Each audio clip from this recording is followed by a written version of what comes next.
Oi pessoal, tudo bem? Eu voltei aqui com vocês e de novo para falar sobre violência contra as mulheres. O programa Luto por Elas vai bater um papo muito importante. A gente tem falado muito a respeito do feminicídio e muita gente pergunta qual é a diferença do feminicídio para o crime comum, para o homicídio, para o latrocínio ou para coisas desse tipo. Essa lei foi criada aqui no Brasil e veio reforçar exatamente o combate à violência contra a mulher. E nós estamos aqui mais uma vez hoje com a presença de doutora Sara Gama, que é promotora do Ministério Público do Estado da Bahia, e com a doutora Fernanda Cerqueira, que é professora, que é doutorada pela Universidade Federal da Bahia e que é uma especialista em direito da mulher e também atua no Executivo através da Secretaria Municipal de Combate à Violência contra as Mulheres aqui em Salvador. E eu cumprimento as duas, muito obrigado de novo. A gente é que agradece uma vez aqui. Doutora Fernanda, eu vou perguntar à senhora inicialmente,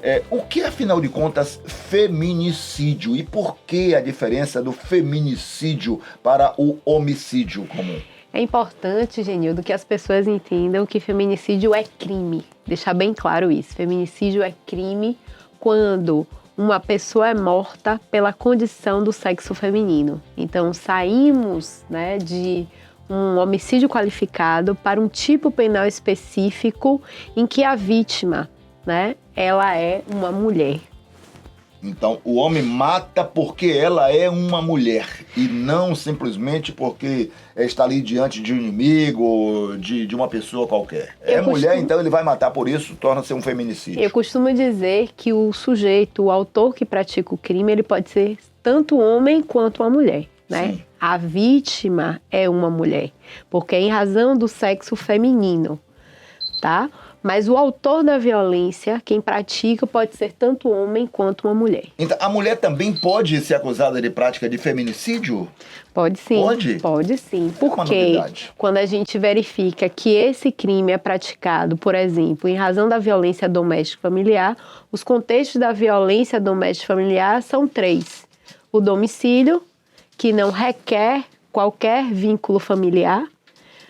O vínculo familiar, que pode ser por afinidade, por consanguinidade ou por parentesco, e a relação íntima de afeto. Então, quando a gente observa esses 3 enquadramentos diferenciados, a coabitação, o familiar e as relações também, que elas podem ser homoafetivas, como bem diz a Lei Maria da Penha, a gente observa que o autor da violência pode ser também uma mulher. Muito bem. Doutora Sara, quando o Ministério Público recebe da Polícia Civil o inquérito, ele vai fazer a denúncia, na verdade, daquele crime.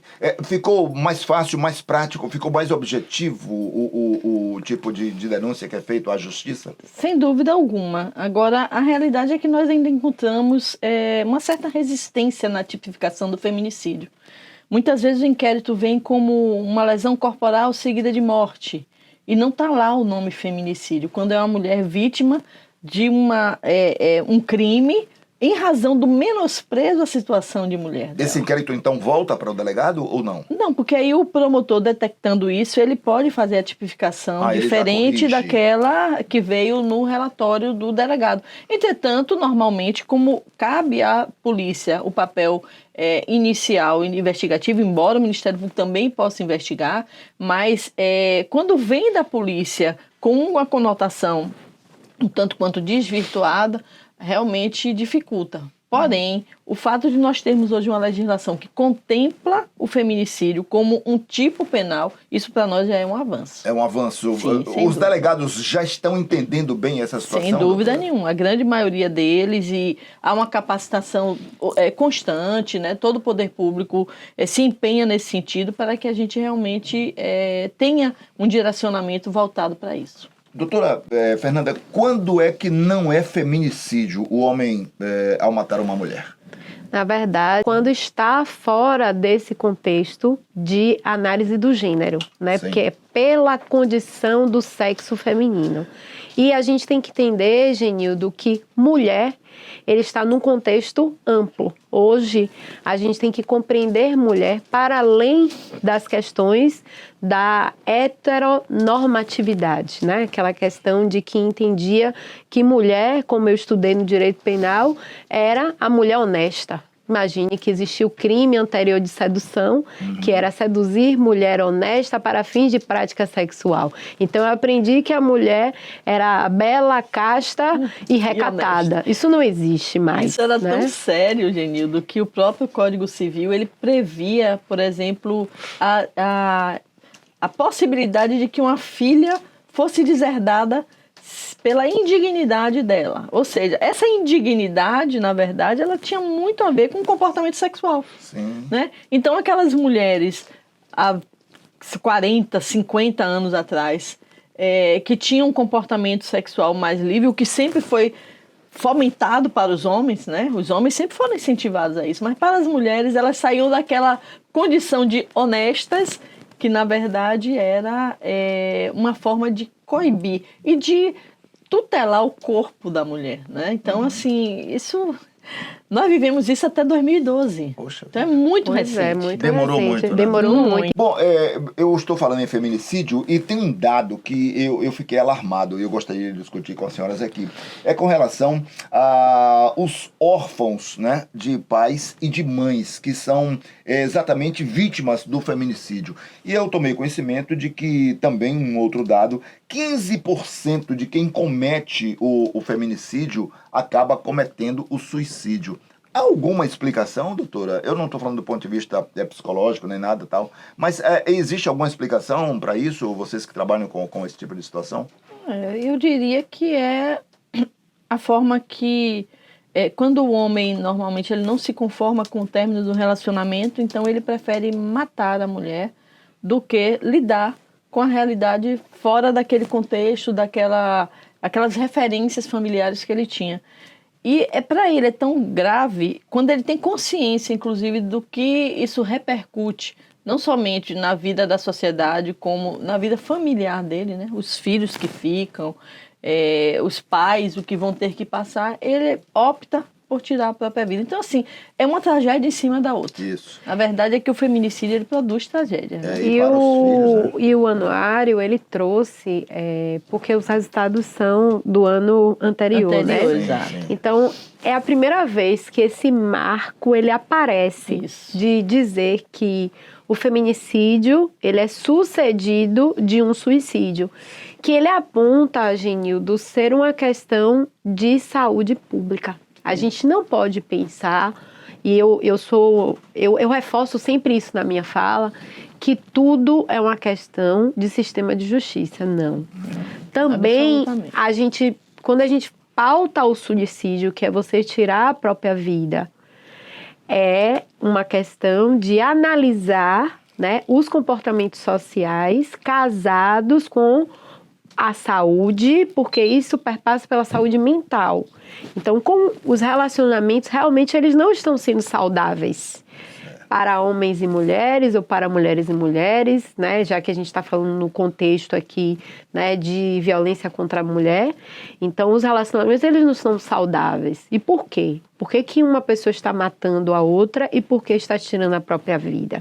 Então, o anuário, ele trouxe esse marco. Vamos só esclarecer, esse anuário e essa Anuário pesquisa... Brasileiro de Segurança Pública. De Segurança Pública, né? Ele lança de tempos em tempos, ele traz todo o diagnóstico da nossa violência, né, no país, não só da violência com relação às mulheres, mas todo o contexto da violência. E nesse destaque da violência contra a mulher, como a Fernanda está falando, é a primeira vez que traz essa estatística, né, de mostrar que está havendo um número considerável de feminicídios seguidos do suicídio do autor. Muito bem. Agora, a grande vítima, sem dúvida alguma, é a mulher, aquela que morre, aquela que sofre a pancada, né, do companheiro, do marido, do namorado, sei lá de quem. Mas há uma vítima, assim, muito importante, que são os filhos. Sem dúvida. Os reflexos, eles ficam para toda a sociedade. Muitos assistem a esse momento, Sim. a essa tragédia? Muitos assistem ao feminicídio, né? Hoje, eu não sei se Sara verificou no Batalhão de Policiamento à Mulher, que é um grande parceiro nosso também, aqui, já saudando a Coronela Roseli, Ana Paula, Major Ana Paula, exatamente. Né? Atuantes, duas parceiras muito fortes e muito presentes na vida da mulher, né, aqui inclusive, da Bahia. nesse marco de salvar vidas, né?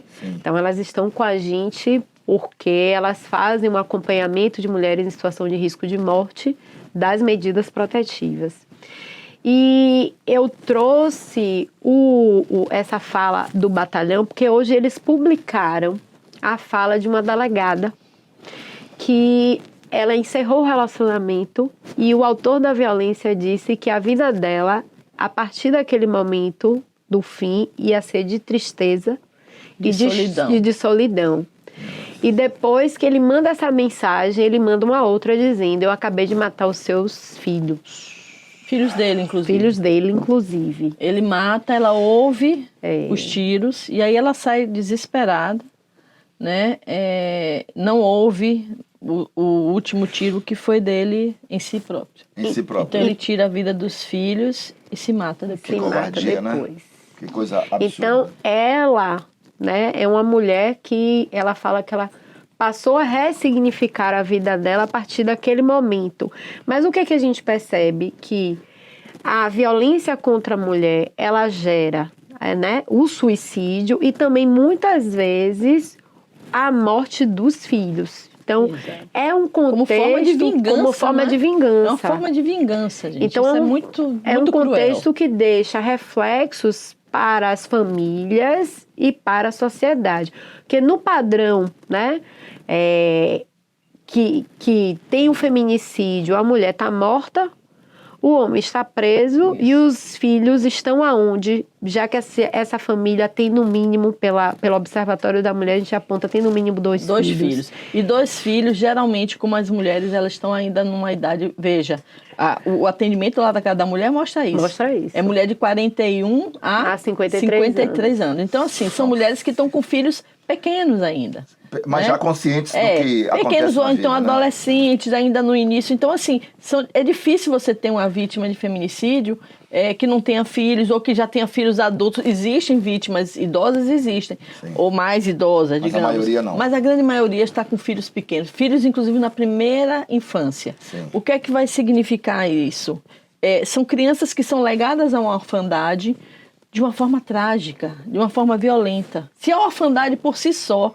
Ontem eu conversava a respeito desse assunto com especialistas na área e eu dizia, se a orfandade por si só já é um desvio, né, daquilo que a gente espera, da expectativa de vida. Sim. Porque todos nós esperamos que os nossos pais nos antecedam nesse caminho que é nascer, crescer, se reproduzir, alguns, outros não, mas se tornar adulto, envelhecer e morrer. Esse é o caminho natural, não é? Certo. Então, quando isso acontece de uma outra forma, já é uma ruptura. Você imagina isso acontecendo por causa da violência. Inclusive, Nanda, não sei se você também viu, mas o Senado acabou de aprovar também, né, a questão de modificação da Lei Maria da Penha para incluir a violência vicária. Sim. Que é justamente essa violência que se pratica principalmente contra os filhos, como uma forma de vingança contra as mulheres que não querem mais manter o relacionamento. Filhos, às vezes pais, idosos, ou parentes, ou amigos, mas há realmente um destaque nisso, né? Essa mudança seria, inclusive, me parece, com a penalização muito mais rigorosa do que a lei atual. Exatamente. Mas a gente volta a dizer, né? Por mais alteração legislativa para aumento de pena, talvez não seja o caminho mais apropriado. Sim, tudo bem. Um dos caminhos, eu entendo que é um deles. Mas não é o mais apropriado. A gente tem que olhar para a causa, entender, né? Exato. Os fenômenos, né? Por que essas crianças, né, acabam nessa condição? Porque tem um contexto anterior de compreensão de que o Estado está fazendo em relacionamentos abusivos. Antes, quando nós estudamos, não é que nós somos velhas não, viu? Tá? É que nós somos experientes. E estudamos, eu tenho 23 de formada, vou fazer 24, né? Essas mudanças são muito recentes. Essas mudanças são muito recentes. E o Estado brasileiro, através dessas leis também, nos colocaram na caixinha. A mulher foi colocada em caixinhas. Quando a gente assiste, eu sempre falo isso também, quando a gente assiste aquela série Coisa Mais Linda, que tá lá na Netflix, a gente observa que a gente não podia votar, nós não éramos limitadas ao trabalho, nós não podíamos ter CPF, a gente não podia ter conta no banco. Por quê? Porque o Código Civil dizia que éramos relativamente incapazes. Tínhamos que ter um homem para validar as nossas atividades comerciais. Ô, Genildo, em 1974, se eu não me engano, é que nós tivemos direito a usar cartão de crédito. Pois é. Então nós trabalhávamos, nós tínhamos nossa renda, e nós não tínhamos, os bancos negavam e cartão nós de crédito éramos das mulheres. Propriedade dos homens, porque não podíamos ter nada.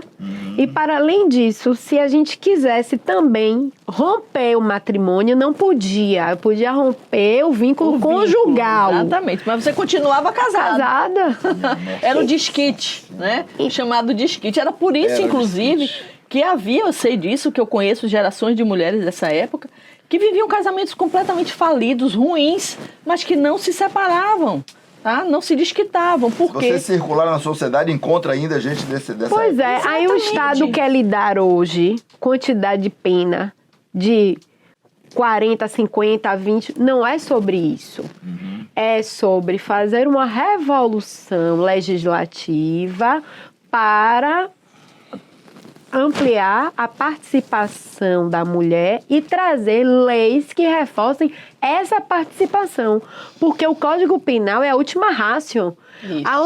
O que a gente está falando aqui, aonde Sara atua, aonde o advogado criminal entra, é infelizmente quando a mulher já está morta. E não é sobre o que a gente quer falar.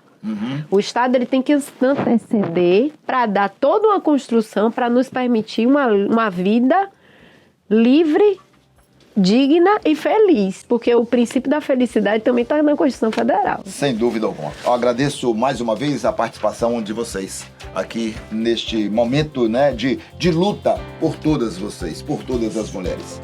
Convido todas as pessoas a lutarem por elas, né, Fernanda? Com certeza. O Luto por Elas, esse grande programa em que homens e mulheres estão juntos para eliminar todas as formas de violência, né, contra a mulher na sociedade. E aí, pessoal, eu luto por elas. E você? Nós lutamos por elas. Nós lutamos por elas.